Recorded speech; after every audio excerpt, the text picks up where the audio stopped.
Call this meeting to order. Meeting notice has been provided. Roll call vote. Mr. Laginski. Here. Miss Van Aken. Present. Miss Strablo. Here. Miss Riedel. Here. Mr. Castillo. Here. Miss Zemer. Here. Mr. Schneider. I'll stand for the pledge. Pledge allegiance to the flag Of the United States of America and to the republic for which it stands, one nation, under God, indivisible, with liberty and justice for all.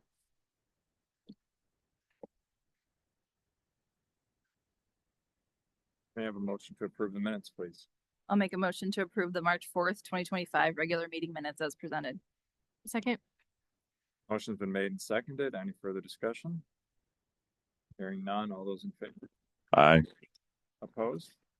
The motion carries. Willow Springs Learning Center, School Spotlight. Good evening, school board. Thank you for having me back to do the Willow Springs School Spotlight. Super excited to be here.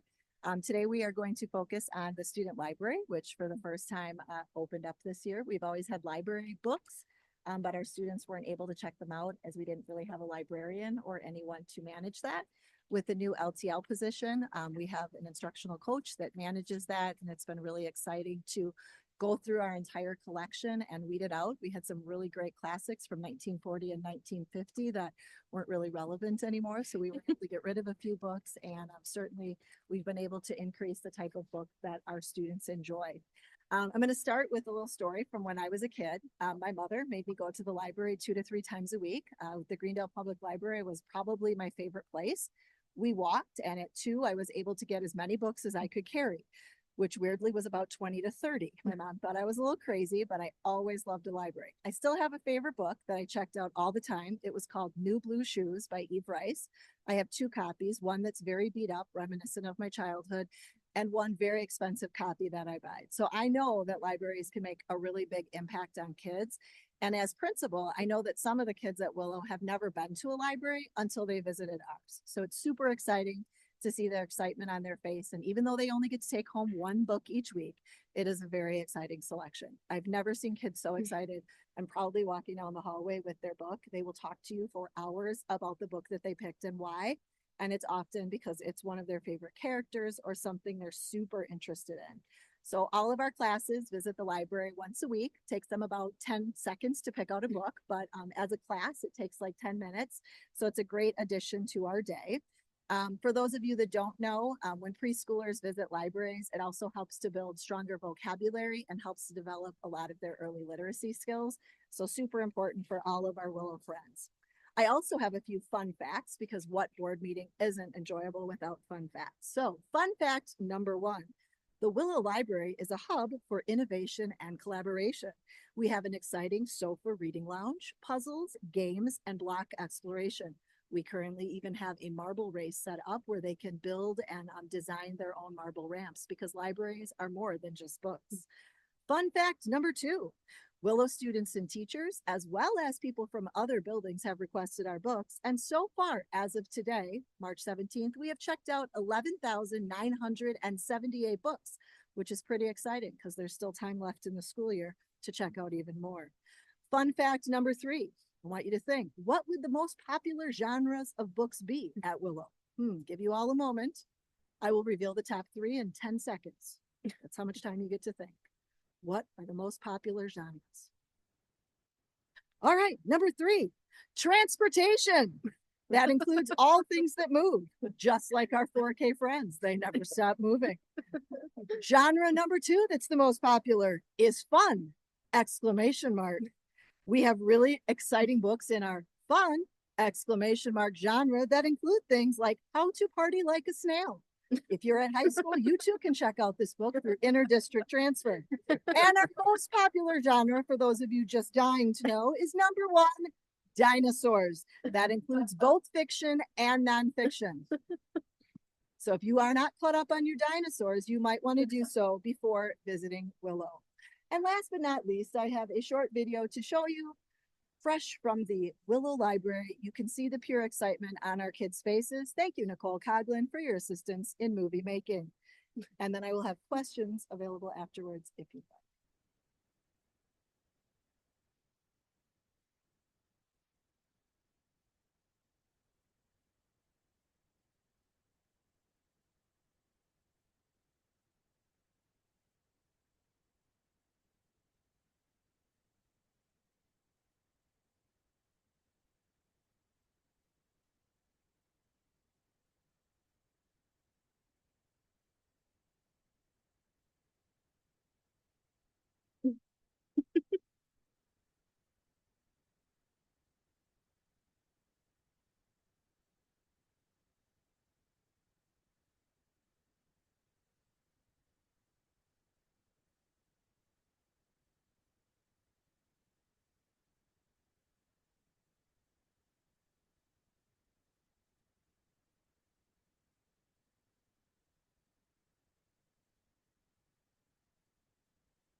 Do you have any questions, board?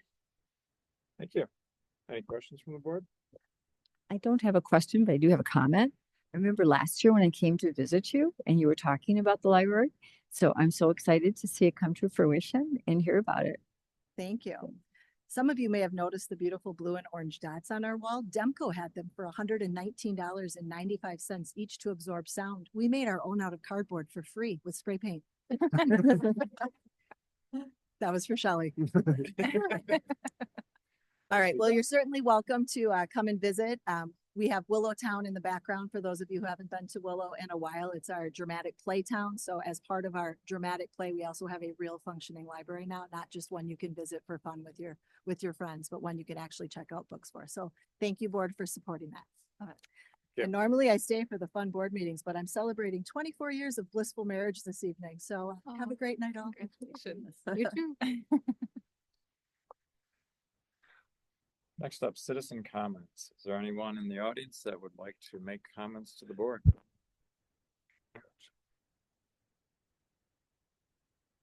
May I have a motion to approve the agenda, please? Move to approve the agenda as presented. Second. Motion's been made and seconded. Any further discussion? All those in favor? Aye. Aye. Opposed? Motion carries. Next up, board student representative report, Hamilton High School students.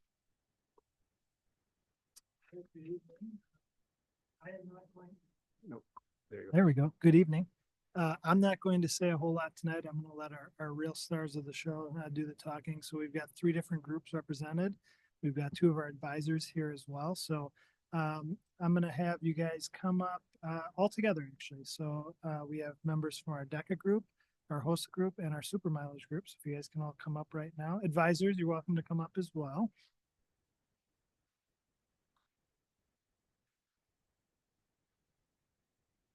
And I'll have each group introduce themselves, a little bit about their club, some of their successes, and then they will be happy to answer any questions that you have. So we'll start with super mileage. Introduce yourselves if you don't mind. Hello, my name is Michael Hetzel. I'm John DeBile. And basically for super mileage, we're building, I guess the easiest way to put it is go-karts, except the premises of the club is to get the most fuel mileage we can achieve out of it as possible. Last year, I am actually the team lead of the gas team. We have 2 electric teams and a gas team. Last year, we were at Road America and hit a final mileage of 393.67 miles to the gallon. So, and that is going around Road America, and it is not the flattest of tracks. So that was a pretty big accomplishment.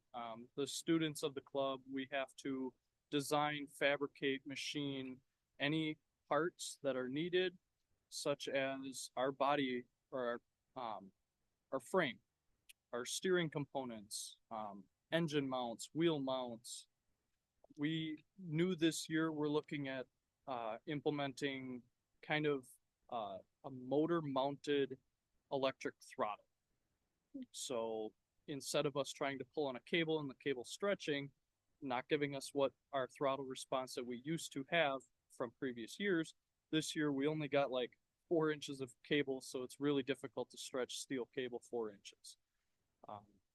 I guess one of the biggest things that we're trying to do is implement more electronic things rather than mechanical, because electronic has more of a response rate rather than mechanical.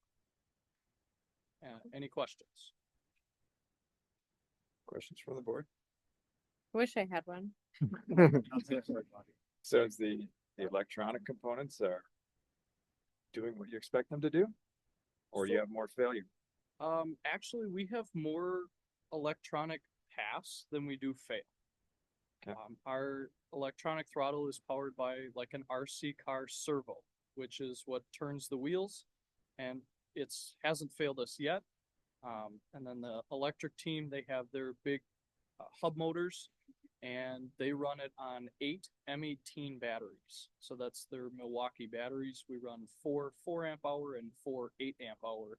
We can almost make the full hour for the electric team. Electric team goes around Road America for a full hour and calculates how many laps they complete and then their start and end voltage. Okay, and you're not the electric team, you're using electric components, but a gas powered engine? Correct. We have a gas engine that is actually made for go-karts. Okay. And we're just implementing small little electronic items, as in we have an electric start, which is powered by one of the M18 batteries. And we have like I was saying, the new electronic throttle. Yeah. So it's just very minute parts. The only rules are with gas team is we can't have anything that will make the vehicle move that's not engine based. So they have us fire up the engine at testing, and the engine cannot roll because we have our electric start. Now, if we had a pull start, which we do in case our battery fails, then it would you'd have to pull it and it'd have to sit still. If it doesn't, then you have to go back, modify it so that it doesn't move the vehicle with the electric start, because then you're no longer using the fuel, you're using the electric to move the vehicle. Cool. Any further questions? Thank you. Oh, I got one. So what was your starting point for miles per gallon, and then how long did it take to get to where you are now? So I have been in the club since freshman year, and I am a junior now, excuse me. So when we started my freshman year, we were looking at like 250, 260. I don't remember exactly the number. That was with a steel frame. Last year, we upgraded our steel frame to an aluminum frame, and all components in it, except for a driver, one person can lift up the car, whereas just the steel frame we have sitting out now, it takes 2 people just to move it. So it definitely saved us on our weight, and the new body design is more aerodynamic, which is helping us with wind drag and our, thrust. So it's allowing us to get more push rather than pull. Thank you. Any more questions? Anyone else? Thank you. Thank you. Believe it or not, I would have qualified for being in that club based on hair back in high school. Great guys. Obviously, no more. And Michael is actually he reached out to me last week about starting another club at the school, the environmental club. So we're going to be meeting to do that as well. Agriculture. We will have our next group come up. It will be DECA, who just came off of some big successes that they'll share with you. Hello. This is my first one of these. That was pretty cool. I've never experienced or heard about a club like that, so That was really good to hear about. I'm Natalie. I am one of our co-presidents of DECA. I'm Madeline. I'm the other co-president. I'm Olivia. I serve as the Wisconsin DECA VP of Brand Management. My name is Anya Ranasaria, and I serve as the Wisconsin DECA State President. And here on our Hamilton board, I serve as the VP of Membership Development. So a little bit about what DECA is. It is a club that is dedicated to fostering the next generation of business leaders. DECA helps us foster skills such as communication, professionalism, networking, just pretty much anything that you would think you would need to go into a career in any sort of business. We have categories for all involvement. We have finance, marketing, entrepreneurship, pretty much any facet of business that students are interested in, they can further explore in our club. We give students the opportunities to showcase the skills and things that they've learned at 3 different levels. We have our district level competition. We are part of District 6 of 6 in the Wisconsin state. And then if you qualify, you move on to the state level, which we just finished state. And then the end of April, we will be attending ICDC. DECA is actually an international club, so we will be competing not only against our own country, but from other countries around the world. I'll let these other ladies talk about some of the things that we do at our competitions, but also some of the things that we do here in our chapter and locally for the community. So I want to get into some recent successes that we've had. As Natalie mentioned, we just finished our state level conference. So I'll go over some numbers from that. So we have in total 31 people going to our international conference, which is a lot. We have 9 students competing in projects. We have 2 in a team event and 17 individual events. The way that Wisconsin does our placement system, the top 6 projects move on to internationals and the top 7 individuals move on. And then each kid, depending on their event, of course, gets 1 to 2 role play medals and then an exam medal. So you do 1 or 2 role plays and then 100 question exam. So we had the most exam medals out of anybody in our state with 27. We had the second most role play 1 medals with 15, the most role play 2 medals with 16, and the most total medals out of all the schools with 58. We had the second most top 10 placements with 31, and we had the third highest amount of placements with 22. Also at state, we did our state elections, and as you heard, we have 2 state officers from our school, which is amazing, and we are so proud of them. Something super unique that all of the CTSOs offers are making sure that your future goals are recognized and then that you can also take those to the next level while you're with all of the clubs here. So I'd like to use myself as an example. Going into DECA, I really didn't know what I wanted to do, but I knew it had to be in business, and that's just what I wanted to spend time learning about. Through DECA, I learned about social media marketing, and I really wanted to dive into that. Using our DECA alumni connection, we had a Hamilton alumni as well as a DECA alumni create a company called Fly Kicks Co., which is a sneaker reselling business, and they've really blown up recently, so they're moving out to New Jersey. So the owner there, Hayden, he reached out to me and he offered me a job to work there and gain experience with that social media marketing aspect. So I really think DECA is a really great, and all of our CTSOs are a really great way to learn about what you want to do and also experiment with what you want to do. Yes. So the girls so far have mentioned a lot about what we do at a state level or how we compete. I want to touch on some things that we do locally within our chapter. More than just a competitive aspect, we also have an aspect of community service that is really important to us. As a chapter, we do social events, community events, and then also help with our middle school DECA. So from the social events aspect, every single month, our chapter has a social. We have over 140 members this year, so it's really important to us that we continue engaging these members. We've done things like pumpkin painting, gingerbread house making. We went bowling as a chapter, and these are just really important to us to help increase our engagement. We also try to do a lot of community service work with our local community. During Halloween time, we do something called Trick or Can, where on Halloween, our members go door to door and pick up cans instead of candy. On Halloween, for Christmas, we had a toy drive. We encourage DECA members and more than just DECA members to donate toys that we then donate. It's a huge way that we like to give back to the community because our community has done so much for us and we continue to keep giving back to them. We also help with our middle school DECA. our middle school has had a DECA program for the last few years, but they're continuing to grow year to year. And as a high school, we like to support them by attending their monthly meetings, talking about Hamilton, what we do. We run a practice competition for them that happens in early February, and kind of just help bridge that gap from the middle school DECA to Hamilton DECA. So when they come to Hamilton, they know what they're expecting and can join our club. All right, I think that's what we wanted to share with you. Do you have any questions for us right now? Any questions from the board? Where's the next conference, the international? So that's going to be taking place in Orlando this year. We kind of go through like a circuit of different places in Atlanta, Anaheim, and Orlando. I feel like there's been a couple others in the past, but that's the circuit we're on right now. So.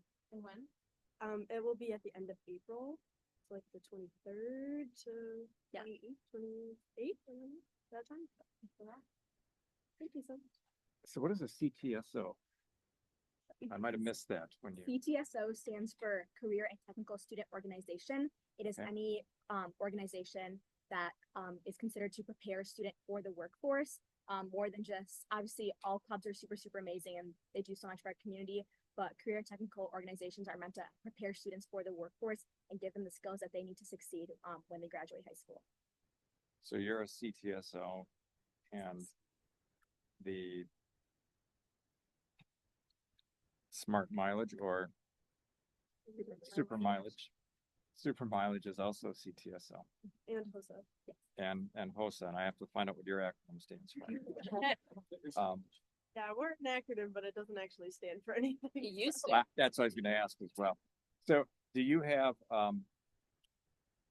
mentors and sponsors that in business? Now you mentioned one that helped you with social media Yeah. work that you wanted to do, but is that a common thing in DECA that there are adult mentors that students they have an interest in this, hook me up with someone and someone steps forward? Is that Absolutely. A lot of the times we have parents who work for companies or have really close connections, and we reach out to them and have them be our sponsors. So, and then they can interact with us more. It's something that we're looking forward to, like using more and more, getting students really connected with like either the alumni here or parents and having those opportunities through those students. Also, just a quick thing I wanted to share is at our district competition, we had the director of retail for the Brewers was one of our judges, and he was actively listening to students' ideas in the apparel and accessories category and looking for anyone that he wanted to reach out to get their information to offer maybe an internship or a job. So we really appreciate anyone who judges for these competitions. And if you guys want to be a judge, we're always desperate for judges. And usually the judges are very cool people who have some very cool connections and are looking at DECA as future employees. I think Rachel showed some interest in Orlando, so. Oh yeah. I don't know. It'd be great. So, how are you paying for the trip to Orlando? Is it from the sponsors or fundraisers or a combination? Yeah, so right before the beginning of the school year, our entire officer team goes out and we find local community businesses to, give us money and, sponsor our trips. Obviously traveling to our different competitions does cost money. So we do use that money from our sponsors. We pay out of pocket. We have our Charger Corner, our school store. Some of the profits from there go to our travels as well. So the cost gets brought down significantly. Anyone else? Thank you. Thank you so much.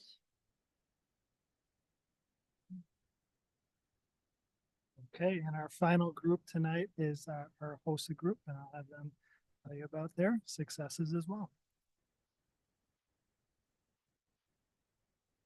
I just want to say thank you for having us. And HOSA is another CTSO, and it formerly stood for Health Occupation Students of America, and now it's an international organization. So now it's HOSA Future Health Professionals, and it's basically an organization for middle school, high school, and post-secondary students who are primarily interested in healthcare professions. And its ultimate goal is to empower these students and provide them with experiences, skills, and resources that they need to be successful in their careers. And yeah, I'll hand it over to Sydney.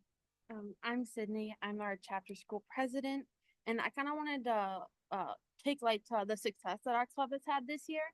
So last year, the 23 to 24 school year, we had about 60 active members, and then this year we had almost a 100% growth with 110 members.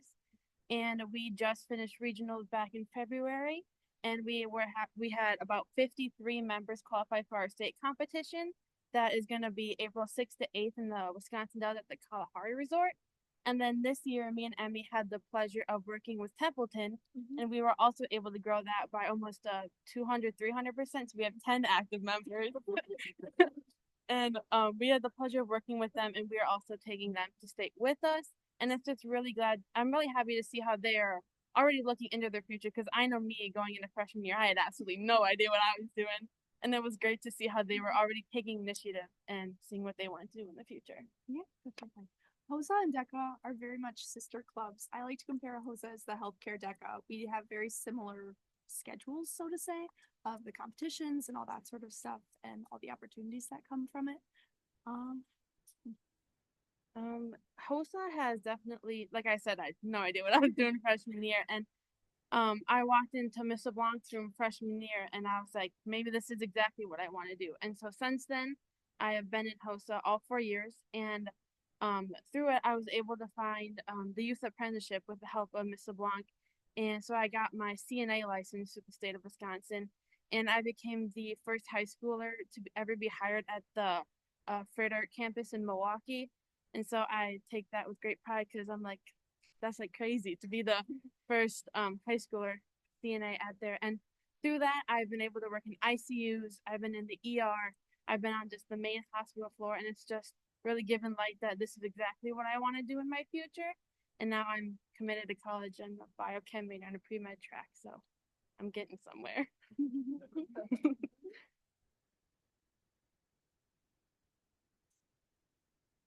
I also want to add that I currently serve as Wisconsin HOSA's Vice President of Public Relations, and through this role, I've gained so many skills, and I've learned how to become a confident public speaker, how to communicate effectively, and just how to be a strong leader. And I felt like this is something I used to struggle with, and I feel like this last couple of months, even like I've seen so much growth through this leadership position. And you want to add? Similar to Sydney, coming into freshman year, I had no idea what I wanted to do. And I ended up in one of Miss LeBlanc's classes my first semester of my freshman year. And from Sydney and 2 of our alum who graduated, I was badgered into joining HOSA. It was the best decision I've ever made. And I can say that totally confidently. I know exactly what I want to do with my life thanks to this amazing organization. And I've gotten to explore so many different careers and opportunities and meet so many cool people. It's really been a gift. Any questions? Yeah, I have one. I kind of have an idea about what DECA does in competition a little bit. Can you explain a little bit what happens in your competitions? Yeah, so people have the opportunity to do skills tests, knowledge tests, and then combine. So I've actually competed in all 3 events. So freshman year, I did a presentation about health careers, and I was able to research one specific one and then share it with the judging panels through what they do, salary, and kind of how they get their job. And then sophomore year, I took a test on pathophysiology, and it's kind of just more knowledge based on the career itself and like the path that you have to get there. And then junior year, and then also this year, my senior year, I am doing a professional career. So I'm doing home health aid, and I do that by taking a test on the knowledge of to become that, and then what they do, and then doing skills in front of judges. So like moving someone up in bed, wound care, and all different stuff like that. Yeah, there's a really wide variety of competitions you can like pursue, and they're all based on different careers or skills you would have to know about in healthcare. This year, I'm competing in clinical laboratory science, which is a skills and a test demonstration. So I take 100-question multiple choice tests just based on different clinical laboratory knowledge, and then I have to present a couple different skills that you would have to do in a day-to-day as a lab scientist. For the past 2 years, I've taken a behavioral health exam, which is a health science competitive event. It's also a 100-question multiple choice exam, and it covers topics from mental health disorders, substance abuse, and psychology. And this event really helped me determine what I wanted to pursue in my future, which is why I decided to major in neuroscience, since I really enjoy learning about the brain. And yeah. guys have any other questions? Questions from the board? Cool stuff. Yeah, so I really like what I'm hearing. And one of the things we're trying to do as a board is we have ways of measuring success. What we're doing is working, and grades in math and reading and the state report card are one way.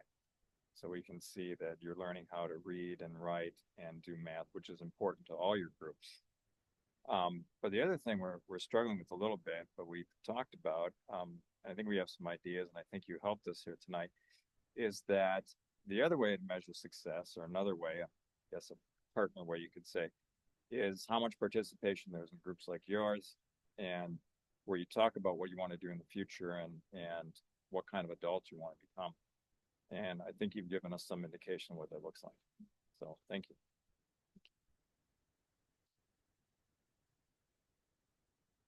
Well, as you can see, pretty impressive groups.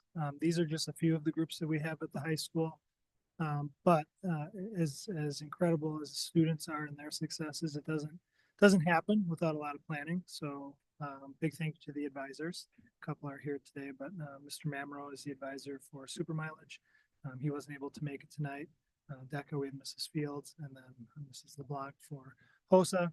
And the homework for the students tonight is to go home and thank their parents for being so supportive of these endeavors, because even though they downplayed it, there is a financial commitment to this that definitely, we can't cover everything. And the sponsorships and the fundraisers don't cover everything either. So gotta go home and say thank you tonight. But also for just giving them support to put the time into the things, because it doesn't just happen. They make it look easy up here, but they're putting in a lot of time and doing great things. So big thanks to the students, and I appreciate the acknowledgement that success can be measured in a lot of ways, and I think they would agree with you. So thanks for letting them highlight tonight. Thank you.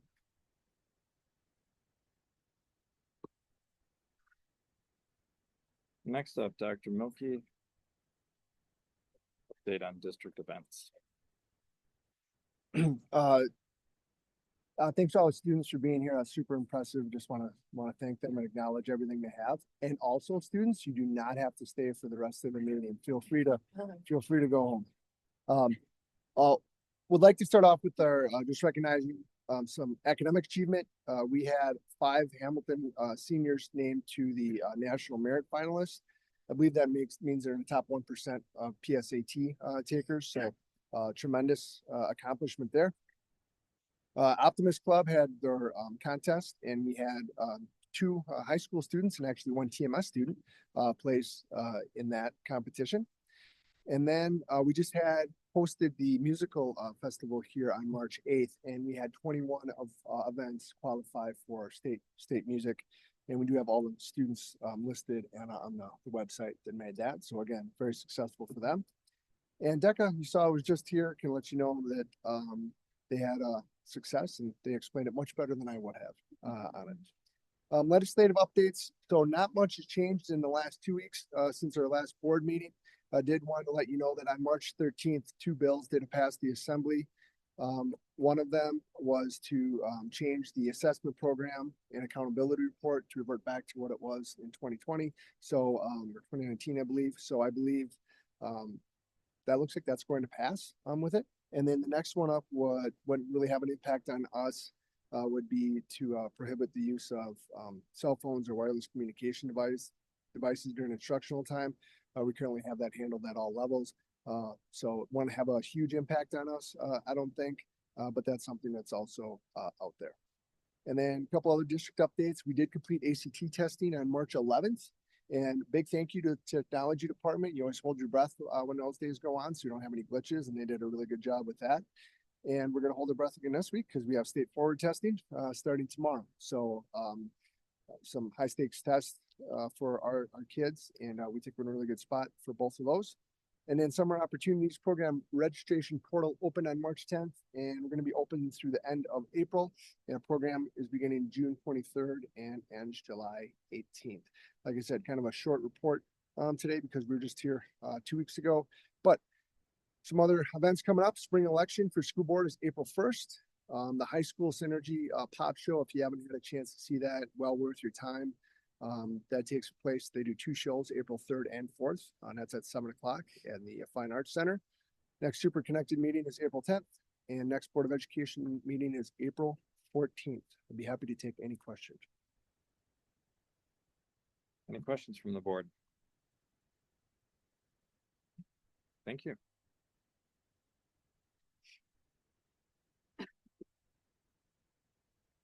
Next up, approval of resignations, retirements, appointments, modification of contract and or changes to FTE. Ms. Van Ack. Thank you. If I could have a motion to approve the resignation, please. Move to approve the resignation of Raven Small as presented in the personnel report dated March 17th, 2025, provided by Mr. Rubeck. Second. This person was with us for a short period of time. We do currently have a day-to-day sub in there, and it's been fairly consistent with the same sub currently. Motion's been made and seconded. Any questions from the board? Hearing none, all those in favor? Aye. Opposed? Motion carries. And next, if I could have a motion to approve the appointments. Move to approve the appointments as presented in the personnel report dated March 17th, 2025, provided by Mr. Rubeck. Second. Discussion. Are you gonna, Paul, you guys gonna introduce now? After we vote? After. Okay. Okay, I guess really these are just, all new positions, and we have with us tonight, Amy Holly, and she will be introduced in just a minute. Motion's been made and seconded. Any questions from the board? Hearing none, all those in favor? Aye. Aye. Opposed? Motion carries. All right, before we move on, I'd just like to introduce Amy Holly. She is going to be our new Assistant Superintendent of Business Services. Amy is currently the Assistant Superintendent of Business Services and HR in the Heartland Lakeside School District, which is a feeder school district into the Arrowhead High School District. Amy has served there for about 3 years now, almost. Prior to that, she was an accountant in the school district of Waukesha for approximately 6 years. And prior to that, had about 10 plus years of experience in the nonprofit world, all in financial and accounting. So brings to the position a lot of experience in both public schools as well as some experience outside of public schools. And we're just really honored to have her join our team. So this is Amy Holly. Hi, good evening. Thank you so much. I'm so excited to join the Hamilton School District. I look forward to this opportunity and cannot wait to get started. It's nice to meet you, Holly. Yeah, thank you. Or Amy. It happens all the time. I forget my maiden name. I can use the excuse I don't have my reading glasses on. Yeah. Right. Well, thank you so much. It's nice meeting you, and I look forward to working with you soon. Thank you. Thank you.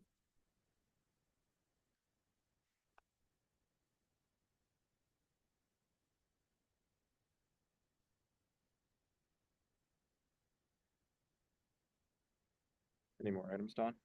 That is all we have tonight. That's all we have tonight. All right, thank you.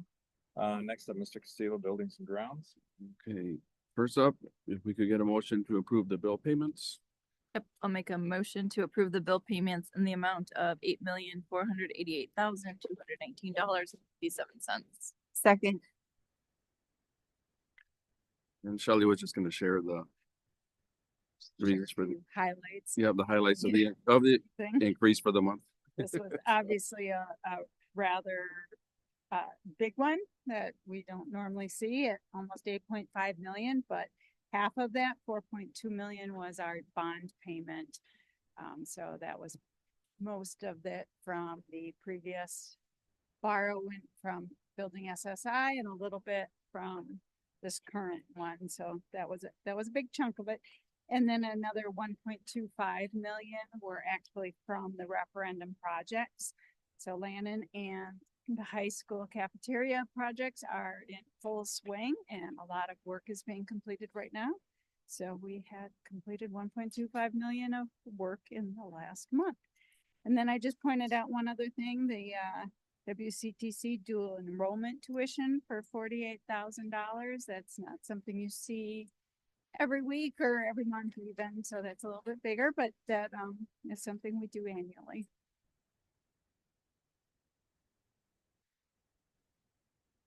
Motion's made and seconded. Any questions from the board? Hearing none, all those in favor? Aye. Aye. Opposed? Motion carries. Okay, and then next up, if we could get a motion to approve the status report for the end of year projects. I'll make a motion to approve the status report regarding end of year projects using designated funding as presented. Second. And then for this one, Jeff would share. If you have any questions for Jeff.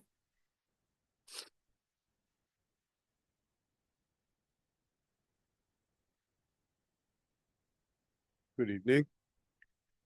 In front of you have the capital projects outlay that is typical of this year or this time of the year.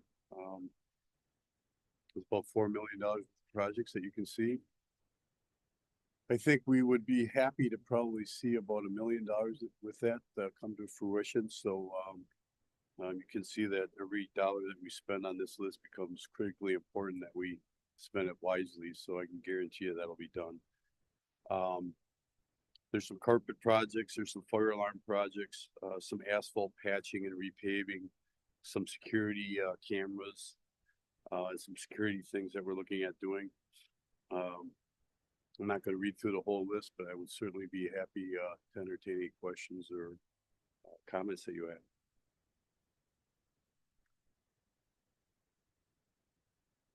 Any questions from the board? Need to get a motion first. May I have a motion to approve, please? I think we did make a We did make a motion already? Okay. Yeah.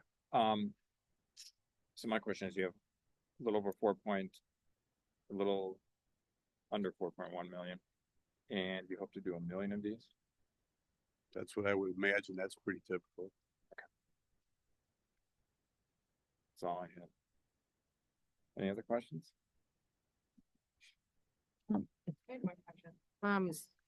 If it is 1 million, how, like, we've talked about this before. Will you tell me, what do you pick? How do you Some of choose? these things, you know, this list is kind of generated throughout the year. So as soon as you, quite frankly, approve this list, hopefully, I'll start putting the one together for next year. So, I mean, as things come up, there's an open spreadsheet that gets kept between us and the business office.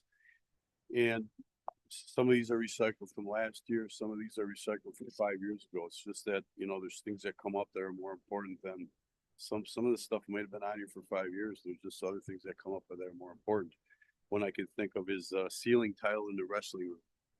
It's been on there for probably 10 years. It probably should get done, but there's just always something more important. So those are the kinds of things. I mean, there's a dump truck in here for instance, of $110,000. I don't have any anticipation that that's going to get done, but it's important for you guys to start seeing that. I mean, that truck's probably, I think it's a 2004, so it's 20 years old. And we're having some issues with it. I mean, just like any old car, right? I mean, it's been the shop, you know, probably more often than it should be, but at that kind of expense, probably something that we're not going to look at doing anytime soon.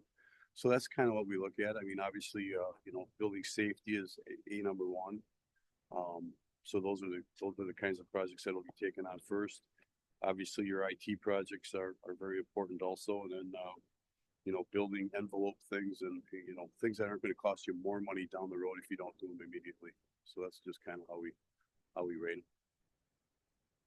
So, go ahead. That's okay. Okay.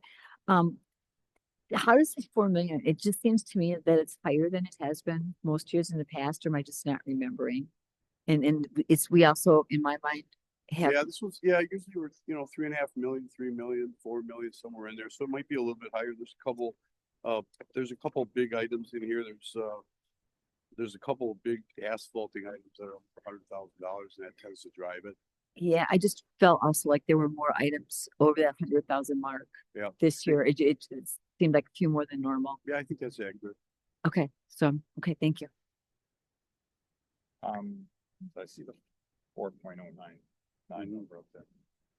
Says $1 million, a hard and fast number. I'm worried about here is robbing Peter to pay Paul, that million will become $700,000. Nothing will be said about it. How do we track that? Well, I think maybe I'll defer to Shelley, but I think it's the way it's always worked since I've been here is it's kind of been, you know, I don't have a capital budget, so my operating is a true operating budget, and neither does technology. So we rely on, you know, year-end funds to really do our capital projects. So, you know, as she gets a better handle as the school year comes to an end of what kind of money we have left, that's kind of how these things are released. Yeah. Yeah. That's how we've always kind of done it. I don't know if that's the right way to continue doing it, but go ahead. Right. Well, and he does have a little bit set aside in the capital budget, but most of it is the excess of whatever isn't spent. Last year, we had a really good health insurance year. This year, we are not having a good year at all, and that's going to impact these projects. But we also have funds for the sick, so if there are things, we can always come back to the board and ask for that updated list if there are things that need to be spent that are really necessary. We do have those funds set aside, so we can utilize that tool as well, as long as we have it on our 10-year plan and the board's permission to do so. Or we can put it on the 10-year plan. Yeah, exactly. I can bring that to you to any meeting to get that updated if we need to. So there is some flexibility in that. And yeah, we would love to give Jeff more in that budget. It's kind of how that shakes out. Well, that's where I think it's been important too, how we've gone about things. I mean, I always talk about kind of running the wheels out of stuff, right? And that's kind of what we do. I mean, and you know, we take care of our roofs, and we take care of our air handling units, and we take care of our life safety equipment and things, but we run it. You know, we don't replace things when it's starting to get old. We run it till it needs to get replaced, and then we do it. And you know, we get a lot of life out of things, and that I think that served us pretty well. My only fear in seeing this list is our neighbors to the west that are having a hard time passing the referendum. Like this, I believe me, full trust. You have your list, and I know you keep it, and you work with Shelley, and we do the best we can. My fear is 10 years from now, what's this look like? So I mean, I know everyone's committed to keeping up with this.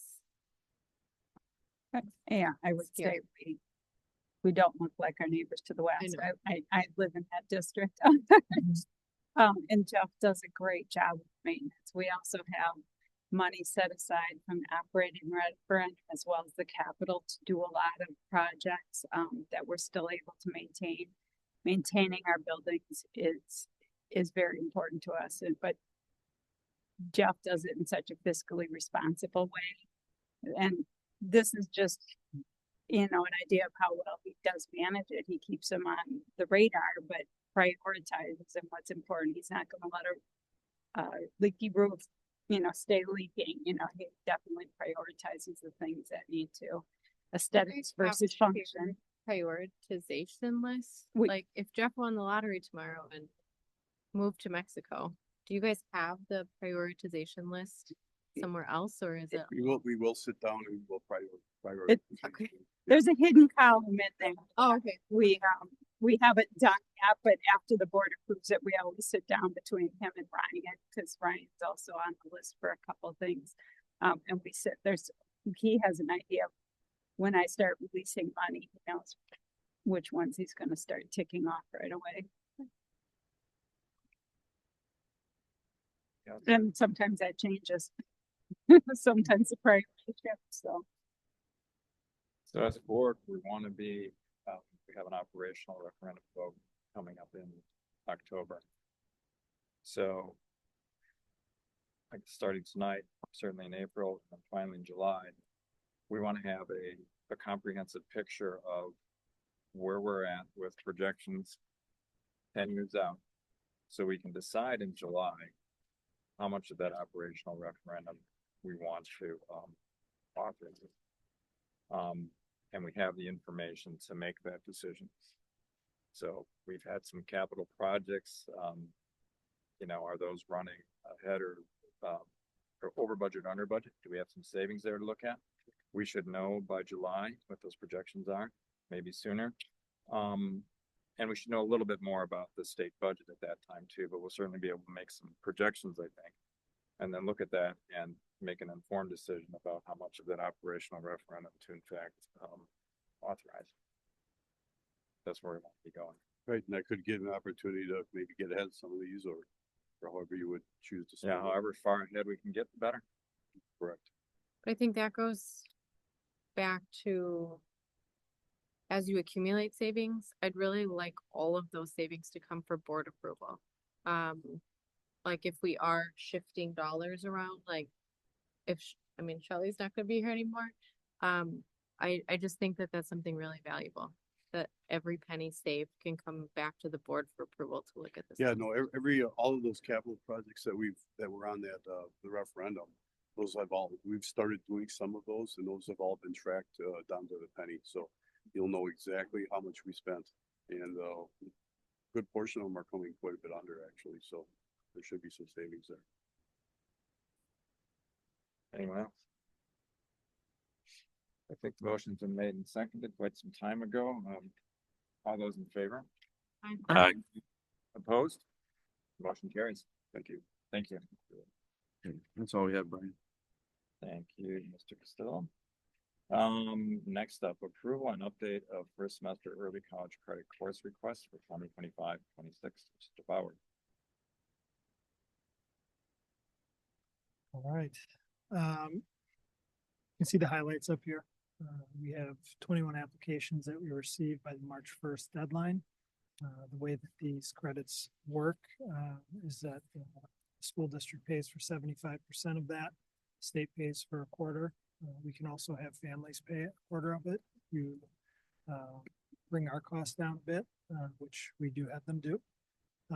And then the rest of that, so essentially 50% I budget for in my building budget.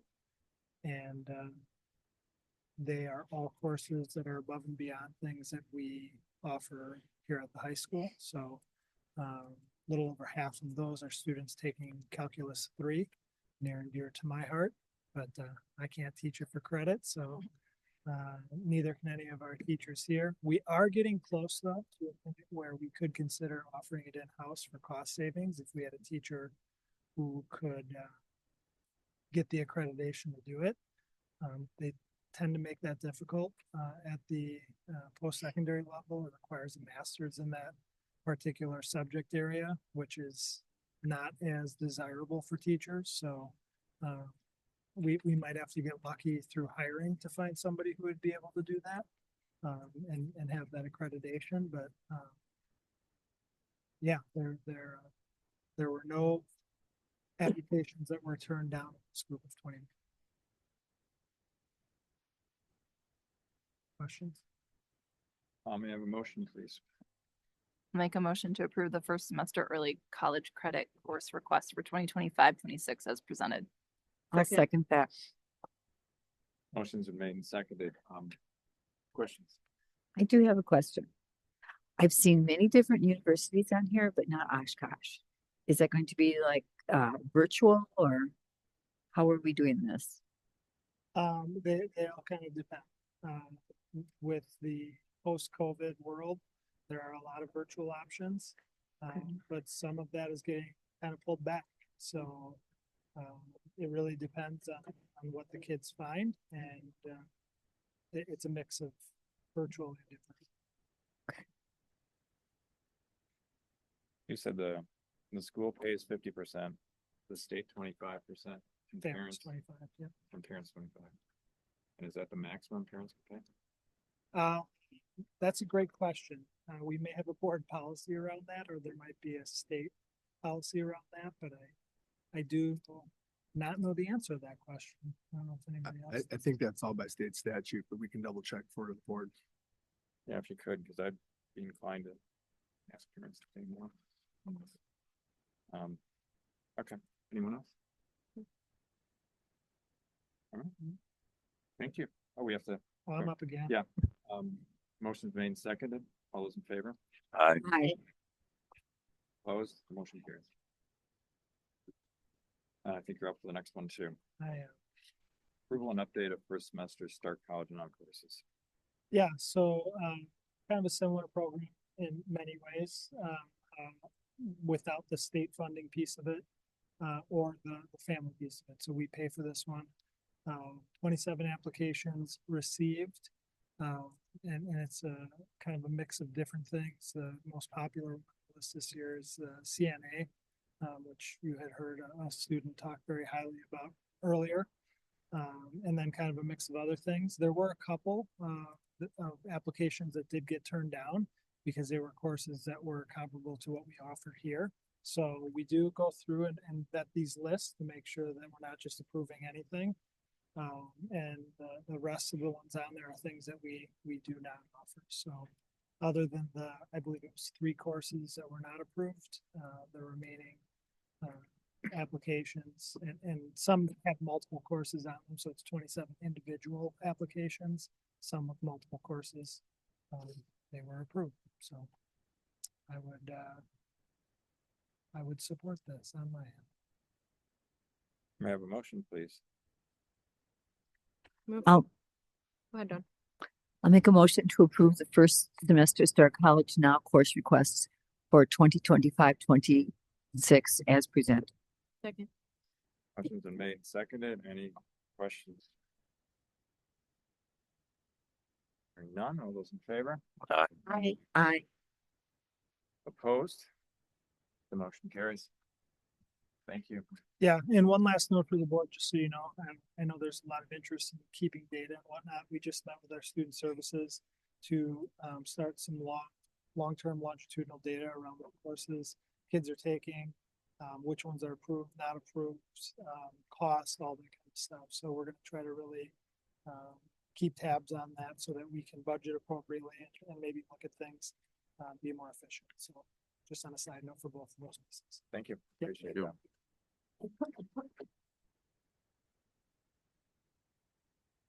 Next update regarding strategic plan, workforce and organizational wellness, Mr. Rubik, Scott.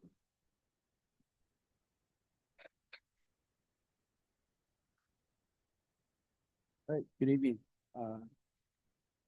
We're here to present just what's been going on in our last 100 days or so since we presented back in the fall. We have most of our team here. We are missing Dee Wellens. So Frank, she could not make it tonight. She has another professional commitment.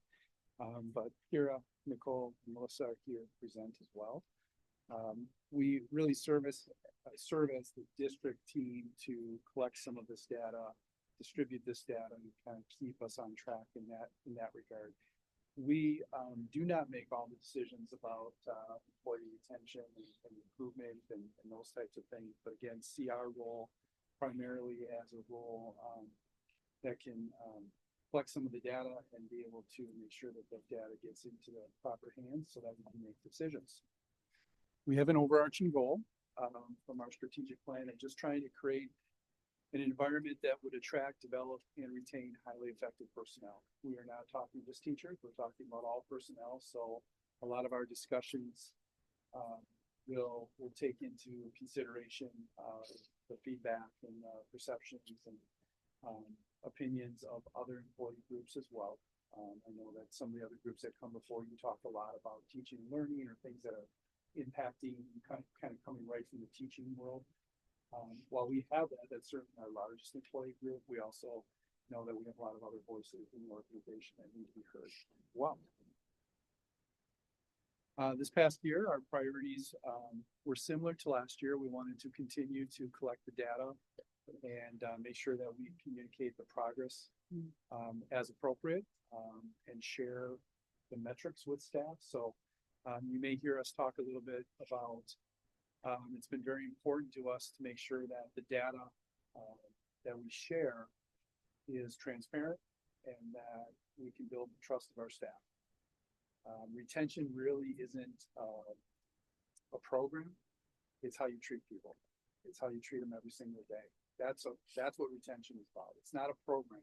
We don't have a magic program here to offer the board, but it's about how you treat people every single day.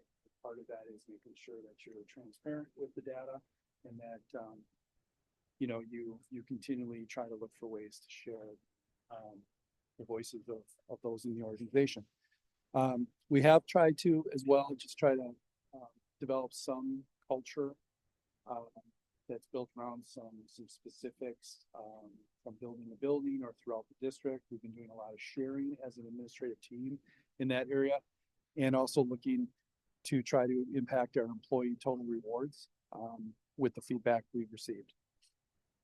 So one of our first major action steps, I think Melissa and I are going to talk a little bit about this. I'll turn it over to her. Are the stay interviews.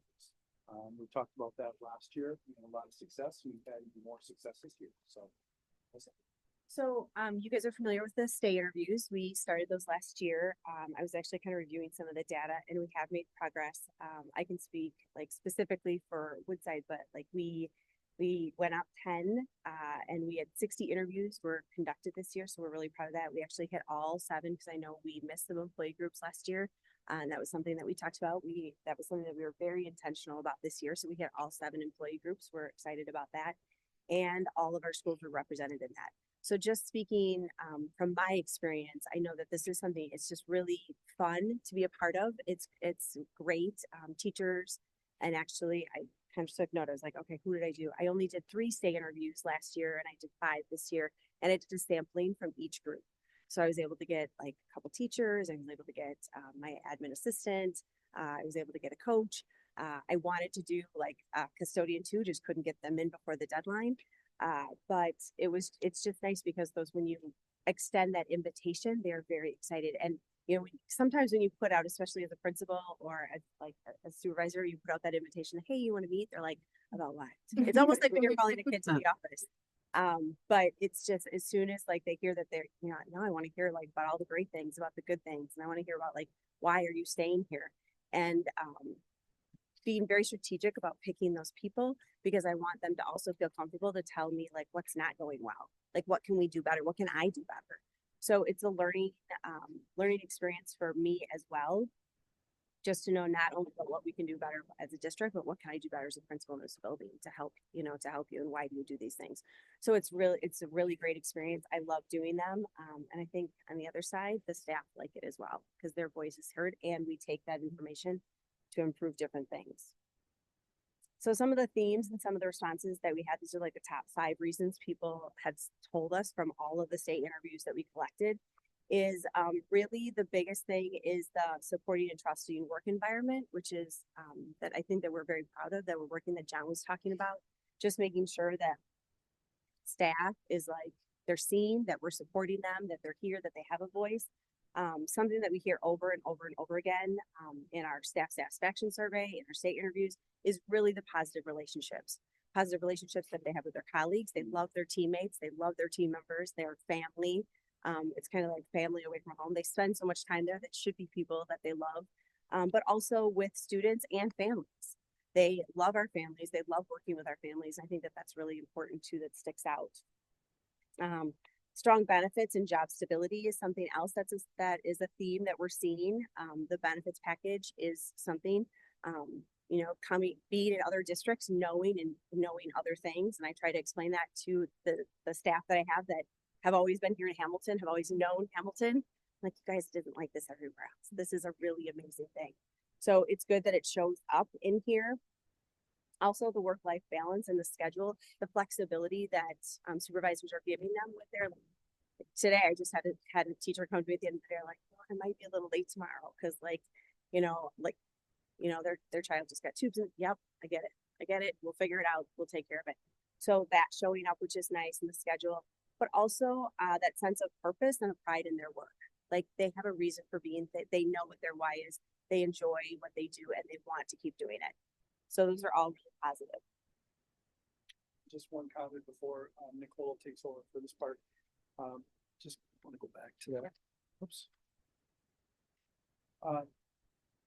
These are things, it's interesting because you'll see some themes coming up later on in our presentation and from the staff satisfaction survey.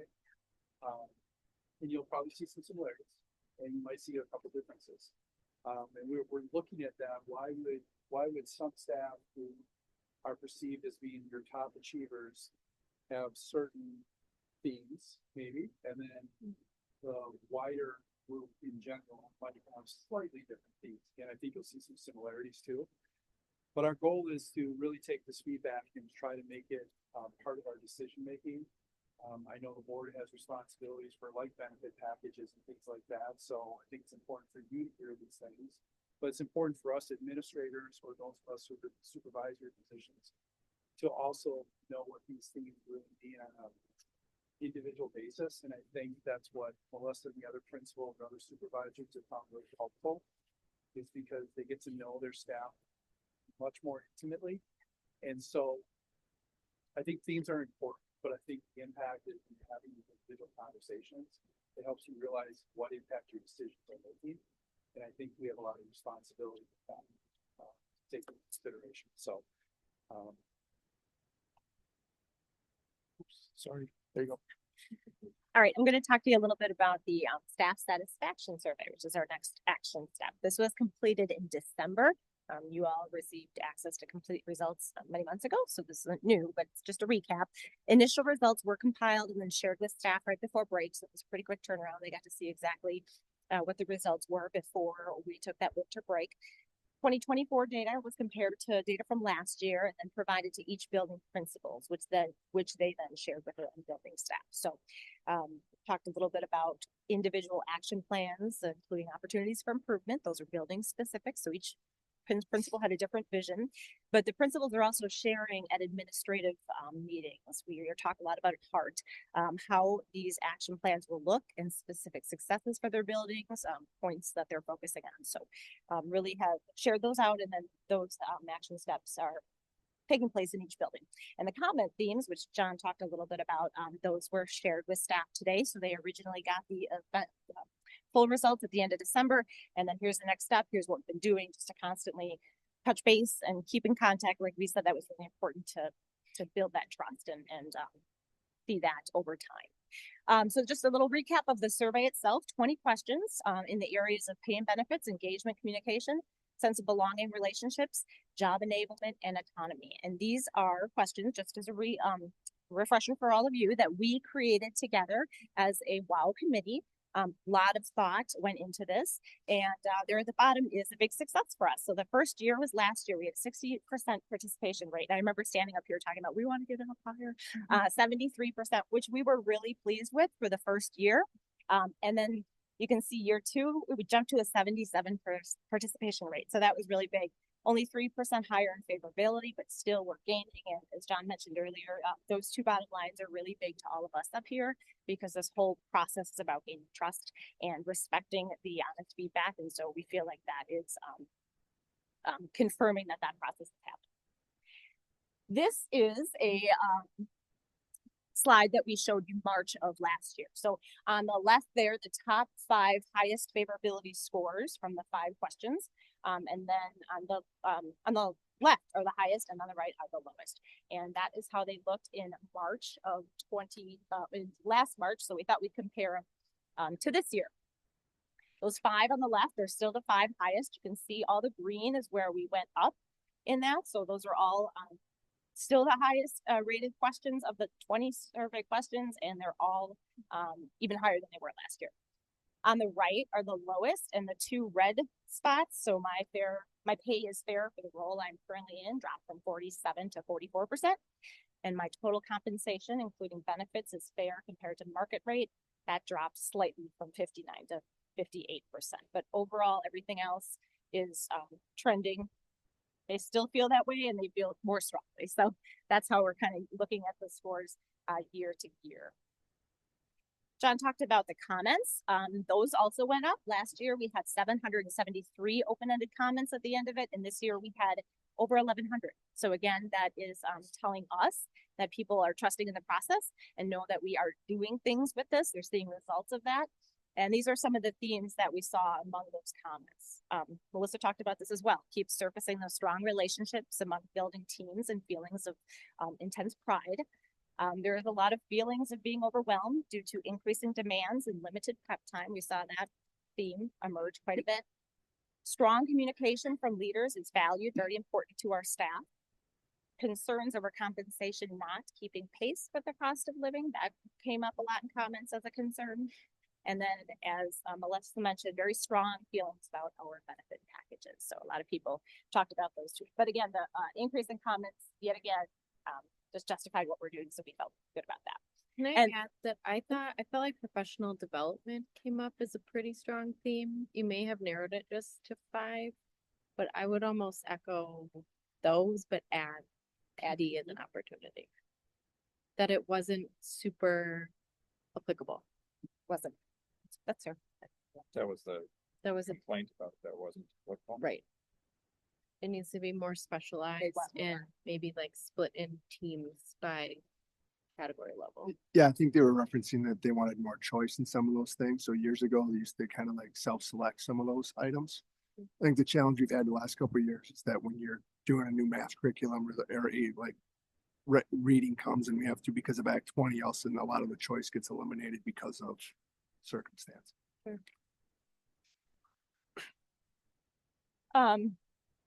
All right, back to the themes, as we said, Melissa said this too. So we're seeing a lot of the same buzzwords come up in the state interviews that were conducted, the survey comments that we collected, and also Dr. Milky's listening sessions that he held at all buildings across the district. And those were shared with staffs recently too. So those strong relationships, that sense of purpose and pride in the work, benefits and comparison across groups keeps coming up as well.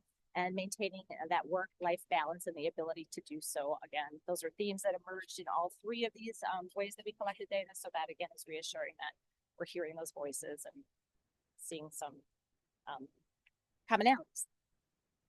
So one of the things I know that I've been like, we really took to heart a lot of the things that like your comments from last year, March, when we presented. One of the things that we heard was really making sure that we are the heart team is very strong. We are taking a lot of time to collaborate, to talk about things. One of the comments was, I think, to make sure that are we sharing things between buildings and between administrators, like things happening in one spot, are they happening in another spot? Could we share some great things back and forth?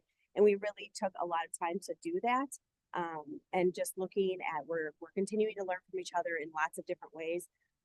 We actually looked at around camaraderie was one of the things that we started to talk about because, right, I mean, we are working and we spend a lot of time at our jobs, but it's not all fun and games, but we do have to love it. We do have to have some fun here and there. So some of the things that there's lots out there that you can read from, but just specifically I can speak to our buildings. What we did at a heart meeting is we started by just listing the different things that we were doing in our buildings, and then we shared that doc. And then we talked about it as a whole big group. We kind of shared out some of our like highlights, like what are the things that you really like? What are the things that your staff really like? And then we shared that. And then we went into small groups and we talked about those in small groups. And then we could like go and talk, hey, John, what are you doing in district office? Hey, Nicole, what are you doing? Hey, Kira, what are you doing, for your staff? So we were able to kind of pinpoint and talk to people about what they're doing specifically. So for example, St. Patrick's Day today, there were 100 coins hid all over Woodside. I put it in the Sunday message. They get it at 6 a.m. every Sunday morning. I thought that actually Mr. Horn had to come in yesterday afternoon and like hide them with me. He took one half, I took the other half. Obviously, I did not hide my half hard enough because they were found very quickly. His, I think, are still out about in Woodside. So if anyone wants to come tomorrow, look for a coin. There's probably some out there. I heard a student on the way out find one on the playground. They They were jazzed. Yeah. I only hid them in the building, so that means like a student might have found it in the building and taken it outside with them. Oh, But okay. that's okay. That's all right. So yeah, some of them students might have found too, probably on my half. But anyway, so I mean, just really kind of neat things that just to keep that engagement up. We heard like DECA talk about engaging their people. It's the same thing, just trying to make sure that we're adding all of those components. And like I said, it's just finding ways to be joyful and finding different ways to just make it a little bit more fun when you're there. Talk about some of the fun stuff we do with staff. So from the wellness committee, we're still meeting monthly and planning events and things to do for staff to do to help with the work-life balance piece and also the culture piece of this. Recently we had family fun night and we've been doing that. I think this is our 4th time. It was January 24th and it was our highest attended family fun night, and we were very aware of how tough January was for staff, so we kind of changed it a little bit and we invited the therapy dogs to this one. So people who wanted to spend some time with the dogs, they were a huge hit. Dogs were great. I mean, students and staff or children and their parents alike all were spending time with the dogs. We had bounce house obstacle course for the kids. We did cookie decorating, pizza for all the families. It was just a nice time, and it's a really nice time for all the schools to mix together. Because sometimes you're at your own building and you don't really get to intermix. So it was our most highly attended event that we've had so far. We did do another 5K in a day, and I think I talked to you about that last time we were here, which is a really neat way very cost-effective way to bring wellness to staff without spending any money. We had, this one was harder because it was indoors, so we had a little bit less people participate than we did last time, which we expected because last time everyone was able to get outside. But staff really, really appreciated that. In the next slide, I'll show you some of the comments there. We are planning another, similar to the 5K in a day. We're going to be doing a marathon Monday. We wanted to match up with the Boston Marathon Monday, but we're off of school that day. So our marathon Monday is April 14th. For that one, it's similar to the 5K, but you have to get a team and together complete a marathon. So 26.2 miles, you can piece it, break it up with different people, and we're hoping teams Willow already has theirs in. It'll just get more people involved and kind of be a little bit more exciting than just repeating the 5K. We are going to be holding another staff kickball tournament, which is another really well-attended event, very fun for staff. That'll be on June 6th. We offered free sessions at F45 from September through December. And then we paused to do HotWorks with something new we tried. It's a facility that instead of just F45, which is more of a strength training facility, this HotWorks has anything from yoga, cycling, HIIT workouts, bar workouts, all different things. So we felt like that could target more staff. We didn't want to strength train, and we actually had 185 visits for workouts in February to this HotWorks. It's also done in a sauna setting, so it's a hot workout for everybody. So we tried that in February, and it was very well attended. So here were some of we allowed staff to, once they completed it, they filled out a form that they completed it, and then we asked for optional feedback, and here were some of the great comments, really kind of highlighting the purpose that we did this. So that was kind of nice to hear. Lots of smiles in the hallway. Students got involved in helping the teachers track their miles. They would do it quick in their prep time or before school. But yeah, a lot of comments positive about seeing people and just seeing people in the hallway kind of all working together. So that's kind of the fun stuff we've been doing for wellness. Just a comment about wellness too, because Kara and I have kind of been on that committee for a number of years. We're doing that on a budget of about $10,000. So I know some of you are companies that may have large wellness programs. We would love to maybe have some other opportunities, but we also want to be respectful of what the constraints are with the budget. So a lot of these little things, whether it be 5K in your day or a family fun night or these types of things, we are getting good feedback from staff that they appreciate that we are looking at them as more than just employees. But they also know that this is taxpayer dollars, and therefore, we can't do everything, that they really want to. There is an opportunity maybe to pair this with some of the look or analysis of healthcare, because I know in a lot of companies, they will link healthcare to wellness, and there's different incentivized programs that you can do in that area. So we'll just have to see if that's something that we could look at. Which kind of leads us into this last area, which is a district employee total rewards focus group. This is something that came out of last year's survey data. It showed up again in this year's survey data. You could see that staff is giving us feedback about not only their salaries and benefits, but also how they're recognized or feelings of being recognized and those types of things. So we do believe that this should be something that, again, going back to wanting to be transparent and always following up, we want to make sure that we do follow up with that feedback. So we're going to begin in April, and it'll probably go through next fall. So this will probably not end in the next month or two. This will be something that gets started and then move us into next fall. Get different employee groups to be a part of this, so we can hear many different voices. The challenge up there is that, employee groups have different levels of benefits. They have different job status, part-time, full-time, those contract versus hourly, those types of things. So, it'll be good to hear all those voices, but it's a little bit of a challenge to bring them all together and make sure that everybody's heard and that we can follow through with some of that. But it is an opportunity for us. The board said they'd like us to look at healthcare in particular. So this could be a nice springboard into that. I could see it almost initiating some of the work next year and having that spring into perhaps a separate group that's really focusing on healthcare in particular. So that is something we're hoping to get started here in April, or we'll get started in April and then move into next year with.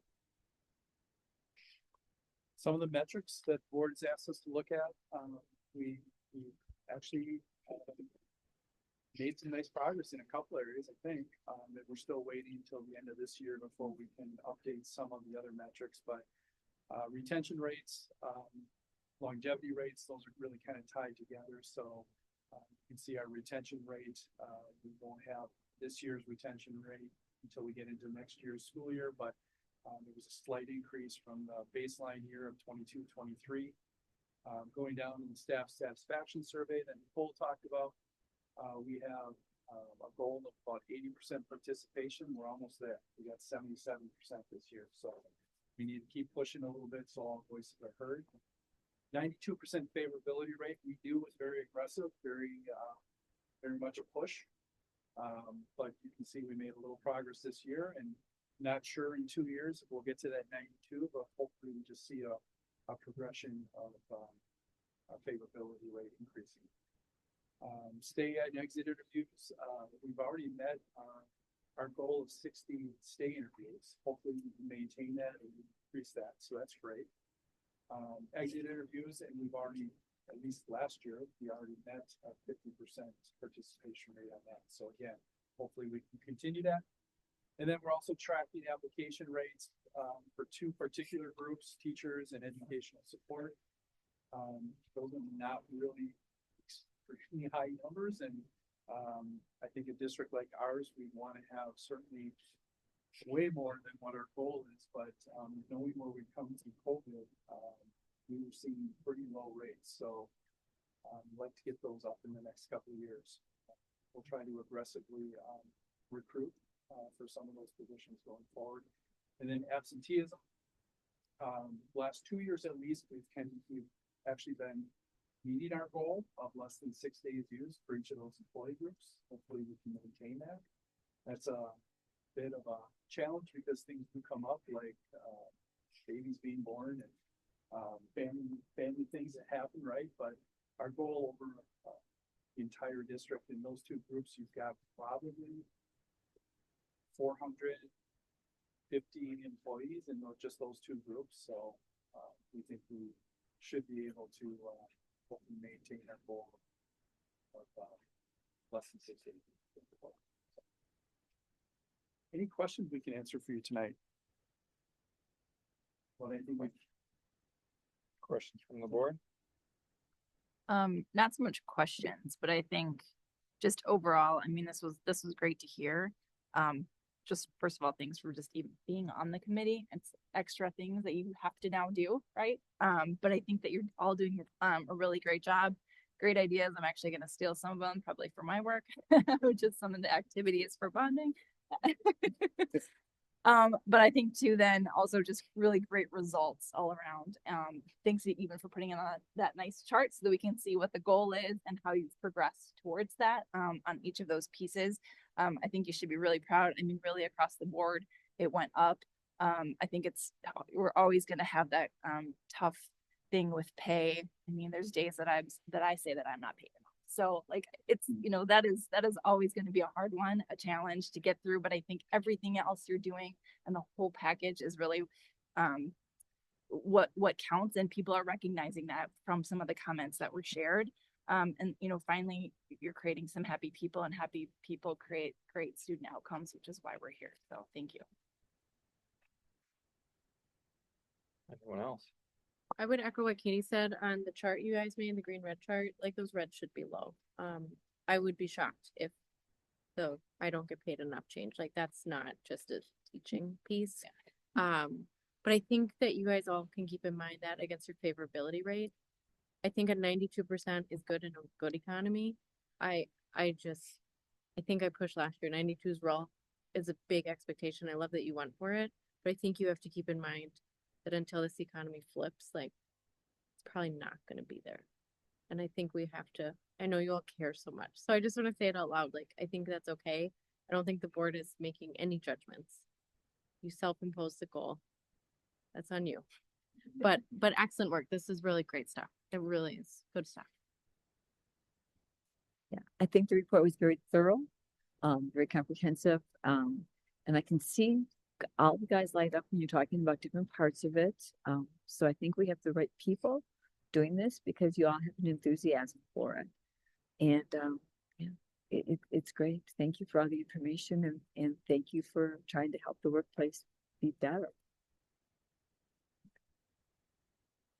Yeah, thank you. I think you're doing a great job. So I'd like to hear from the board and you if you think the metrics we've selected to kind of monitor your progress are a good set of metrics, and or if you want to abandon some of them or add others. I don't know if I have an answer for you tonight. I think if you're giving us, that permission to kind of reflect on it, we certainly will. I think, Yes, you have some permission. yeah, I mean, I think you heard us mention a couple of things: trust, transparency. Yeah. And there's probably, again, not a program we're gonna put in place that will trump how you treat people on a daily basis, right? So, that sometimes can be hard to quantify. But Yep. we're trying the best we can to figure out what are those things that we can measure. I think we're measuring some good things. But we'll definitely give that some thought too. If any of you have any suggestions from your workplaces, happy to listen to those as well. If it's something that, you can take a different approach, but we're all kind of working towards the same thing, which is great. Happy employees who want to stay here, and not only want to stay here, but are engaged while they're here. And on that marathon, how many people can sign up? Can there be like 100 people on a team? Say that again. On your marathon, can there be 100 people on a team, or is there a limit? Big as you want. That's why we're making it more inclusive. So if we're like, if you only want to do 1 mile, you gotta get 26 people. If you want to do 5K, then it's about 8 or 9 people. So that we're hoping to kind of cast a wider net on people who didn't want to walk full 5K. So no limitations. If you guys want to get a team, just let me know. All right. Anyone else? All right, thank you. Thank you. Hold on, can I have you for a second? The notes I took from the survey, the one I wanted to call out to you all, someone had written, what is Mr. Beltrami's work-life balance secret?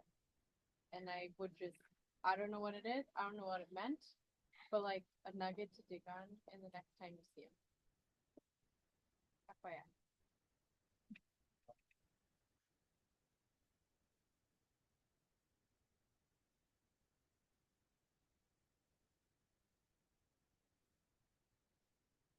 All right, next up, evaluation of board operations. That's a topic for me. So we're required to do this once a year per state law. And if you go to the second attachment, it's 153-rule. It lists the things we're supposed to be using as guidelines, so to speak. We've used that term before. A couple of things I'd want to highlight is that, and there were some comments on this on the reviews that we received, is we are trying to get more, we'll say, high level with our oversight as a board. At times that's hard, but that's what we're striving for. We talked about when we set our goals and so on. So that's what we're moving toward. We're using achievement data, which is another thing that's noted. The achievement data we need to get a better handle on that. I think it's still a little bit shaky. And then we've talked about what are some other things we'd measure as well, and perhaps add to this list of things we track. And I would just continue, one of the things that are also noted in the comments is that they appreciate the board questions. I continue to encourage the board to be curious and ask a lot of questions about what's going on. So any thoughts from board members on this? I can start. So I made a couple notes.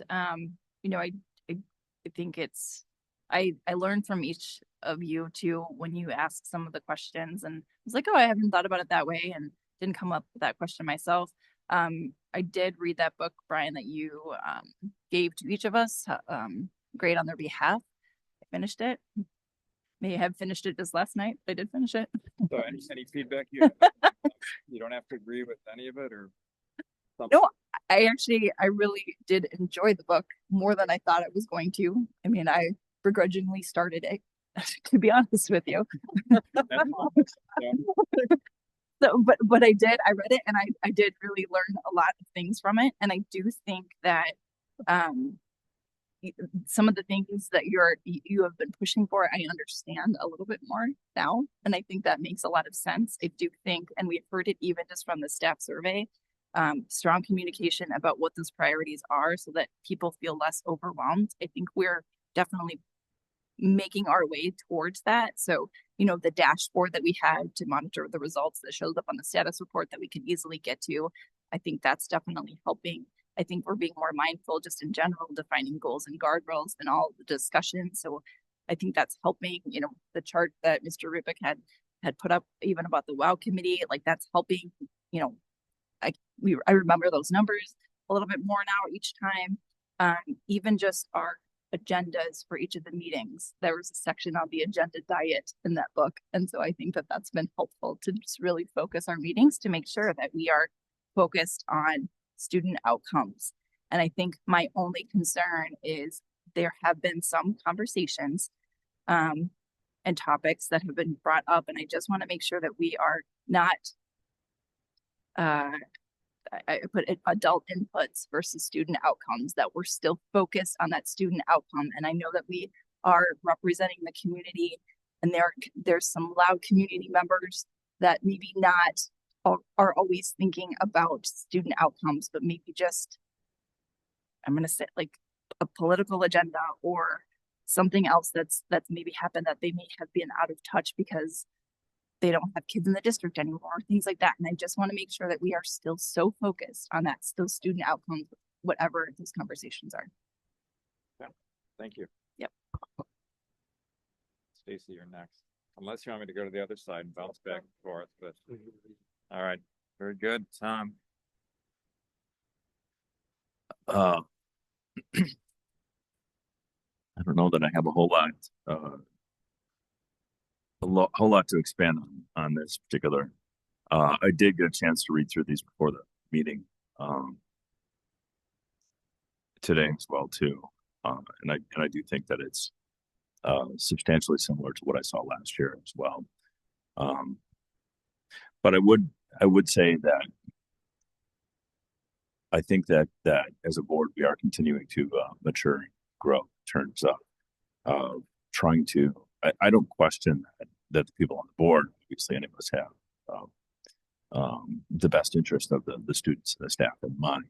But I think we are getting better at kind of figuring out what the best approach is for that as well too. So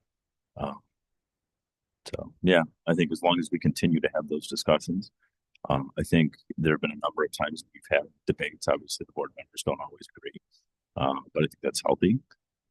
And it provides information that each of us can think about as well too. So I definitely think that if we continue that good open communication, that will serve us well. Thank you. Great. Stacy, a little more time. I'm going to go to Dawn.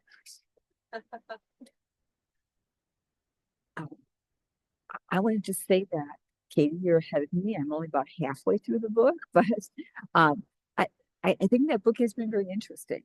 And some of it, we're definitely doing that. And some of it is like, okay, I like with having dialogue with the community, we let them have input. We don't have a dialogue with them though. And I was No, we don't have a listening session, and I thought about that a little bit. I had something to talk about and discuss, maybe consider. I don't know though. Yeah, a little conflicted about that, how it would work. Yeah. And that, so that was one of the things. I think my favorite part of this every year is reading the comments. And I too noticed a lot of similarity, like, you know, they like the questions we ask, and I think those are trends. I did think that there were more comments this year that were a little bit more specific about things they're seeing the board do or would like to see us do. You know, leaning in that direction a little bit more. And I Which think I that's, think is good. I think, yeah, I was gonna say, I think it's good. Because we don't want them to say, oh, you're great, you're wonderful, when they have other feelings. Yeah. So I think it was good, in that sense. And I think we need to give some thought to some of those things and make sure that we are, in some cases, capitalizing on it and doing more of it. And in some cases, thinking about what we're doing and maybe take a slightly different approach. Yeah, thank you. John. Well, I did start reading the book. I actually had time today, so I think I read about half of it. So I did like it. You know, and I think the main part of that is balancing, because you have to have the, you know, the,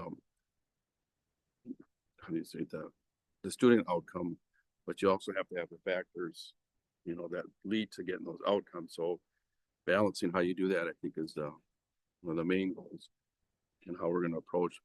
And I think that from talking to some staff at the school, is just that I think they see us, you know, changing directions and how we're more focused on things. And I think they're appreciating our guidance and setting our goals and trying to be more specific and more, you know, direct about what the goals, which has helped them to like prioritize what, you know, they expect from us. I think that's been a good move forward, and just saying that we're all, you know, working together. And, you know, and we've had some discussions that, you know, maybe we don't all agree on, but at the end of the day, we still have those discussions. It's been good to go back and forth on those. Yeah. Stacy. I think that it's good that we focus on students' achievements. I think that sometimes we try to focus a little more on the employees versus the students, so we should probably focus more on students than the employees and making employees happy. And that's important, but it's just something that I noticed that we could probably change. Yeah, thank you, Rachel. I'm gonna go devil's advocate here, because I think, well, let's be honest, we have a new CEO at work and he's making everyone think differently. So I think that my challenge on this one is, I think as a board, we communicate well. There's no question there. We have strong conversation. I don't think we get enough time to actually dig in at an appropriate level for some of the things. Like I think we scratch surface. I don't know that it's fair to expect a board in general to dig in harder on things or have those harder conversations. But like, we can't do that here. So I think I'm craving the ability to have deeper, more meaningful conversations in a really relevant time. Because I think sometimes we get the chance to talk about stuff, but it's not super relevant.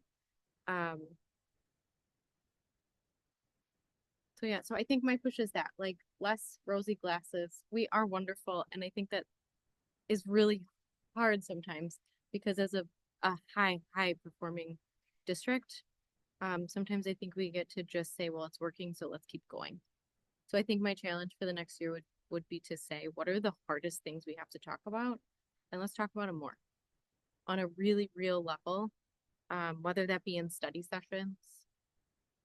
I would like more time to talk openly. Yeah, and one of the comments was about study sessions. The individual said that they were a great way to talk about things in more depth, and whoever it was said they're a little disappointed that not more board members were attending, whatever that's worth. But I have leaned toward doing those a little bit more because it is a good way to have open discussion. But I also know it adds to so. But I'm, more in favor of having the open discussion, even if it does mean more meetings, so that's kind of why. And then we can have some of those, cover some of those topics. Anything else?